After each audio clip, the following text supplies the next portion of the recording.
It's extraordinarily painful to feel that you abandon yourself and that something or someone could make you lose all balance, lose who you are, even lose your sense of self. But Yeah. but it happens. Love is an agreement, and it's an agreement of trust. And the biggest thing also is love yourself, learn to build that love in yourself, and guess what? Then you'll rebuild that trust because you'll feel your way to it. You know, a tantra master in Africa, we were talking, and she said, you can't say vibration because I say vibration never lies, right? She's like, you can't say it never lies. What about when you talk to a narcissist or a charming person? It feels so good. And I said, listen, when somebody is even an alcoholic or abuser or whatever, they will give good energy. That's not fake energy. It's good at that moment. Your job as a healthy person is when it turns dark, when it Exactly. turns negative. Exactly. That's when you go. You don't have to be psychic and go, I can tell somewhere you're an abuse. You don't need to do that. Show up, be kind to her or him. And then if that turns dark, then you don't play anymore. You're like, no. And you do it with your daughter or son, or in my case, my dog. Anything you love and you want to protect, you're not going to put it in a place that it's going to get hurt. Now they say two codependents could be in a room of 100. They'll find each other like that. That's not necessarily the case with narcissists, by the way. Like if you have been with a narcissist and you really feel racked, okay, it's not, you can rebuild your relationship and your trust with yourself. You're very unlikely to fall into that again if you have that relationship. Yeah, if you have your center. Find your center. Don't go looking outside to fix it. That's what caused this problem in the first place. That's what caused the problem for them. They're actually looking to control the outside because they don't know how to direct their inside. So the part that I resonate the most that you said is that oftentimes people will, and in abusive relationships, we call it meeting the representative, which you meet the charismatic part of them first. And then of course they show all the other things that are behind that. But when the energy starts to shift, or when it becomes something that you start to not feel so good about, because there's always that point, we often, women, I'm speaking for women and men too, I'm sure, but we often stay because of loyalty, because there's love there, because we feel as though we're obligated. And one of the most important things somebody ever told me was that once there's new information, you're allowed to make a different decision. And he gave me this metaphor because I was going to travel to Europe. And he said, let's just say that you meet, Jonathan at a bar in Prague, and you agree to go home with Jonathan that night. And you're like, great. And then you go to a bar and all of a sudden Jonathan's doing some drugs in the back room. And you're like, whoa, I didn't sign up for this. And so then you get to say, now there's new information.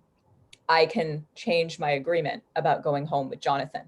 And for some reason, that was incredibly pivotal for me to hear, because in my family dynamic, which a lot of us have, I think we have this sense of loyalty to people that we've had a prior commitment to, or some sort of engagement, whether it's verbal or nonverbal. And so I always tell people, when faced with new information, you get to make a different choice. And no matter how strong your feelings are for that person, if all of a sudden you start to feel, whoa, this person's no longer okay for me, then you can just leave saying nothing. Just exit and disconnect. It's brilliant if you could do that. That's awesome. Yeah. Yeah. What I find with a lot of people I work with is I made up this term. I've heard it in another context. They have persistence of vision. They saw it. It felt so good. And even now that there's contradictory information, yes, they think they can get it back. They're still focused on that, and they want that again. But that train is past now. Now it's a whole different thing, and they're still holding on to. That's what I find. Persistence of vision is, with people I'm working with, is their biggest issue. And so I don't say that you can leave. I say you've got to take responsibility for your child. I try to, with abuse victims, I noticed that they would have no sense of themselves and stopping something. But if I could tell them, if you had a daughter or you love more than anything, and she kept getting, and I could give examples, she kept coming back bloody or cut, etc., you wouldn't say, oh, go back and play with Michael, because no one's going to want to play with him because he's abusive.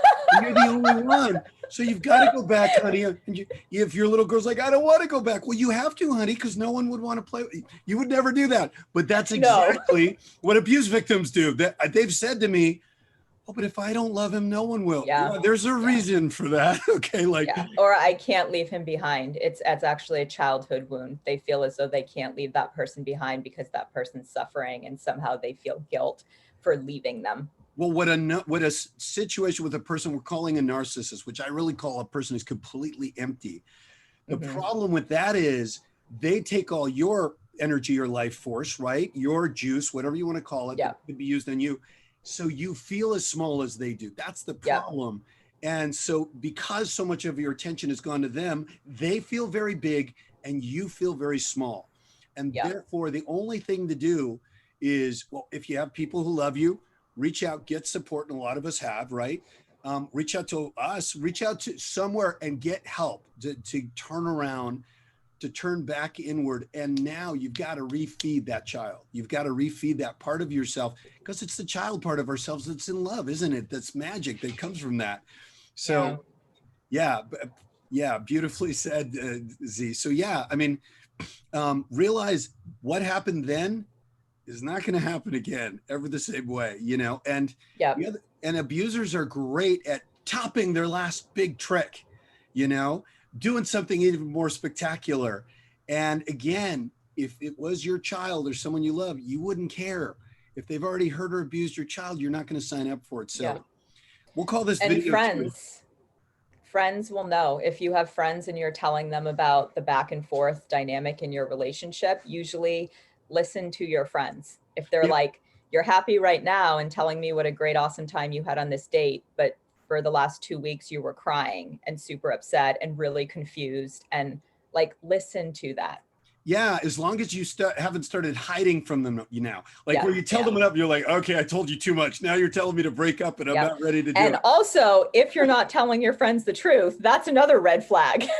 If you can't tell them the truth, and let's face it, most people who date narcissists know that they have to start hiding stuff and can't give a whole picture, because you know that some part. And the reason why you're there, by the way, is because at this point you feel small. And so the only way to get your own bigness back, your mass, your strength, attention is, in physics, attention here is mass and having mass and occupying space. The only way you're going to get that back is to bring it to you instead of intention to someone else outside of you. You got to bring it back to attention. Anyway, I mean, I feel like this could all be summed up with fill yourself up first all the time. Like, you are the most important, cameras in, and fill yourself up all the time. Nourish yourself. You know, the word we use for that, by the way, Z, is we say attention instead of intention. Most people don't give themselves attention. Even if they sit alone, they're going off to intention. But if it only takes a short while to fill yourself up if you stay with you. Yeah.